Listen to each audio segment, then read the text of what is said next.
नमस्कार. श्री गुरुचरित्राच्या या प्रवासात आज आपण पोहोचलो आहोत 13व्या अध्यायावर. खरं तर हा अध्याय म्हणजे एक संपूर्ण प्रवास आहे, जो एका संन्याशाच्या घरी परतण्याने सुरू होतो, भविष्यातल्या एका मोठ्या घटनेची चाहूल देतो आणि एका अविश्वसनीय चमत्कारावर येऊन थांबतो. ह्या कथेची सुरुवात होते एका तपस्वीच्या, एका संन्याशाच्या आपल्या घरी आपल्या माणसांमध्ये परत येण्याने. आणि त्याचवेळी ही एका अशा आत्म्याची कहाणी आहे जो जगण्याची सगळी आशा सोडून बसला होता आणि त्याला जणू एक नवीन जन्मच मिळतो. चला तर मग श्रीगुरूंच्या या प्रवासाची सुरुवात करूया त्यांच्या जन्मभूमीपासून. तर काशीमध्ये संन्यास घेतल्यानंतर श्रीनृसिंह सरस्वती, जे आता श्रीगुरू म्हणून ओळखले जातात, ते दक्षिणेकडे निघालेत आणि प्रवास करत करत ते पोहोचले आपल्या जन्मस्थळी कारंजा येथे. आता श्रीगुरू गावात आल्याची बातमी वाऱ्यासारखी पसरली. काय विचारता, संपूर्ण गाव त्यांच्या दर्शनासाठी लोटला होता. श्रीगुरू आपल्या आईवडिलांना भेटले आणि इतकंच नाही तर त्यांनी आपल्या आईला तिच्या पूर्वजन्माची आठवणसुद्धा करून दिली. आणि ते फक्त भेटलेच नाहीत, तर त्यांनी आपल्या वडिलांना एक खूप मोठा आशीर्वाद दिला. ते म्हणाले, तुमच्या कुळाचा 42 पिढ्यांपर्यंत उद्धार होईल. विचार करा, केवढा मोठा आशीर्वाद आहे हा. यातूनच त्यांची दैवी शक्ती आणि कृपा दिसून येते. आता इथून पुढे कथा एका अत्यंत भावनिक वळणावर येते. ही गोष्ट आहे श्रीगुरू आणि त्यांची बहीण रत्नाबाई यांच्यातल्या एका महत्त्वाच्या संवादाची, ज्यात नात्याचे बंध आणि भविष्याचे संकेत दोन्ही आहेत. रत्नाबाई संसाराच्या कटकटींना, व्यापारांना पूर्णपणे विटल्या होत्या. त्यांनी आपल्या भावाकडे, श्रीगुरूंकडे आपल्या मनातली व्यथा मांडली. त्या म्हणाल्या, दादा, मला ह्या संसारातून मुक्त कर. मला तपश्चर्या करायचीय. आता बस झालं हे.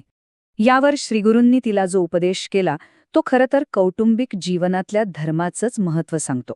ते म्हणाले, स्त्रियांसाठी पतीची सेवा हीच सगळ्यात मोठी तपश्चर्या आहे. पण यानंतर श्रीगुरूंनी जे सांगितलं ते ऐकून रत्नाबाई अक्षरशः हादरल्याच असतील. त्यांनी सांगितलं की तिच्या पूर्वजन्माच्या एका कर्मामुळे तिला भविष्यात कुष्ठरोग होणार आहे. बघा, कर्माचा सिद्धांत कसा अटळ असतो. पण जिथे गुरु असतात तिथे केवळ संकट नसतं, तिथे आशेचा किरणही असतो. त्या भयंकर भविष्यवाणीनंतर लगेचच त्यांनी तिला धीर दिला आणि वचन दिलं की गाणगापूरमध्ये तिची या आजारातून नक्की सुटका होईल. यात गुरूंची करुणा आणि दूरदृष्टी दोन्ही दिसतं. बरं, आता कथा कारंजापासून पुढे सरकते. श्रीगुरूंचा प्रवास पोहोचतो गोदावरीच्या काठावर, वासर ब्रह्मेश्वर इथे. आणि इथे त्यांची भेट होते एका अशा व्यक्तीशी जो जगण्याची सगळी आशा सोडून बसला होता, जो मृत्यूच्या दारात उभा होता. त्या ब्राह्मणाला कुक्षिव्यथा नावाचा एक भयंकर आजार होता. म्हणजे तुम्ही विचार करा, पोटाचा इतका भयंकर आजार की अन्नाचा एक घास पोटात गेला की जीव जातो की काय अशा वेदना व्हायच्या. त्याची निराशा किती खोल असेल याची आपण कल्पनाच करू शकतो. आणि मग काय होणार? असह्य पोटदुखीमुळे त्याने खाणंपिणंच सोडून दिलं.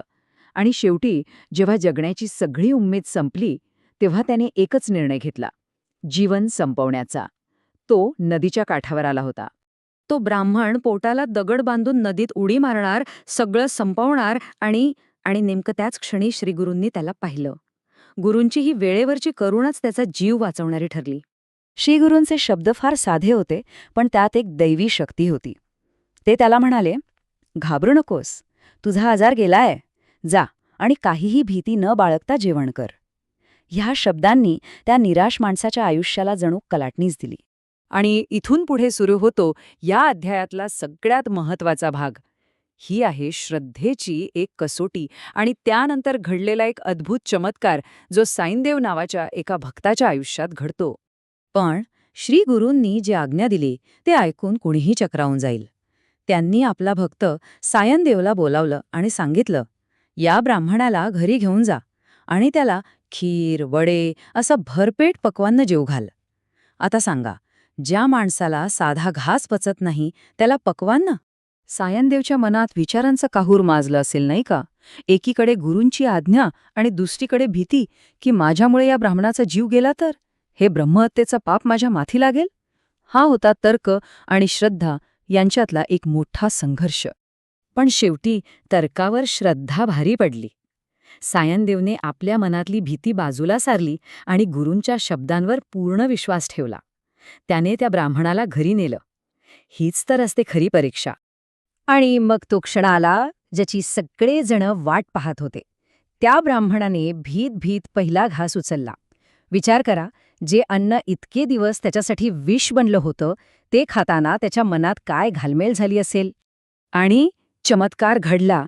जे अन्न इतके दिवस त्याच्यासाठी विष होतं तेच श्रीगुरूंच्या कृपेने औषध बनलं. त्यांनी नुसता वेदनेशिवाय जेवणच केलं नाही, तर तो त्या आजारातून पूर्णपणे बरा झाला.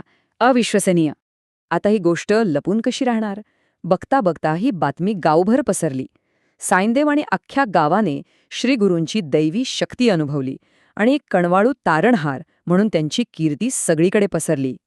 या अध्यायात सिद्धमुनी नामधारकाला जे सांगतात तेच या कथेचं सार आहे. ते म्हणतात, असे हे श्रीगुरू, जे हताशाला आशा देतात, जे आजाऱ्याला जीवन देतात. खरंच या एका ओळीत सगळं काही आलंय.